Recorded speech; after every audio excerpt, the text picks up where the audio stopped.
بسم اللہ الرحمن الرحیم۔ قرب الہی کا ذریعہ اعتکاف۔ اعتکاف عقف سے بنا ہے جس کے معنی ہے ٹھہرنا یا قائم رہنا۔ اللہ تعالیٰ فرماتا ہے، ترجمہ یعنی بنی اسرائیل کا راستے میں ایک ایسی قوم پر گزر ہوا جو اپنے چند بتوں پر جمع ہوئے گرویدہ تھے۔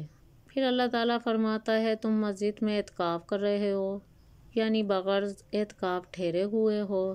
یہ تو تھا لفظ اعتکاف کا لغوی معنی، اور شرعاً اعتکاف یہ ہے کہ مسجد میں اللہ کے لیے بانیت عبادت ٹھہرے۔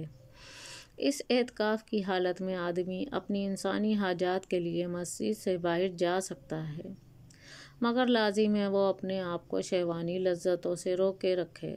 یہ تو دو جملوں میں اعتکاف کی مسائل کا خلاصہ پیش کیا گیا ہے۔ اعتکاف کی حقیقت یہ ہے کہ ہر طرف سے یکسو ہو کر اور سب سے منقطع ہو کر اللہ سے لو لگا کے اس کے در پر یعنی کسی مسجد کے کونے میں پڑ جائے۔ یہ خواص بلکہ الخواص الخواص کی عبادت ہے۔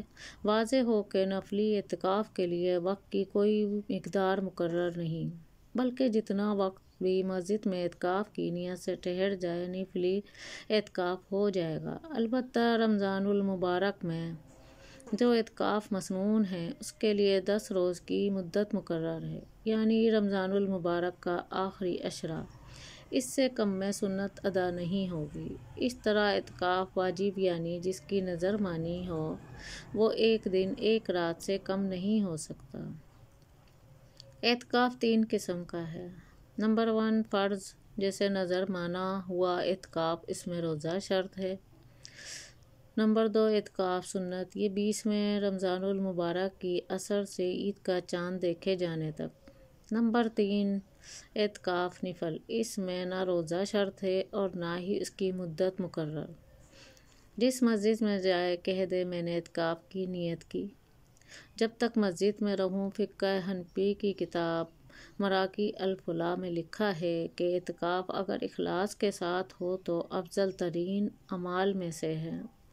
اس کی خصوصیات بے شمار ہیں۔ اس میں قلب کو دنیا مافیہ سے دور کر لینا اور نفس کو مولا کے سپرد کر دینا اور آقا کی چوکھٹ پر پڑ جانا ہے۔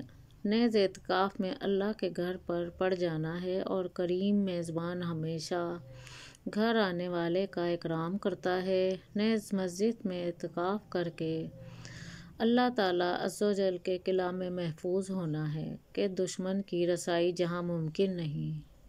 نبی کریم کا ارشاد ہے، معتکف گناہوں سے محفوظ رہتا ہے اور اس کے لیے نیکیاں اتنی ہی لکھی جاتی ہیں جتنی کہ کرنے والے کے لیے۔ سبحان اللہ۔ ویڈیو اچھی لگی ہو تو لائک کریں، سبسکرائب کریں۔ شکریہ۔ اللہ حافظ۔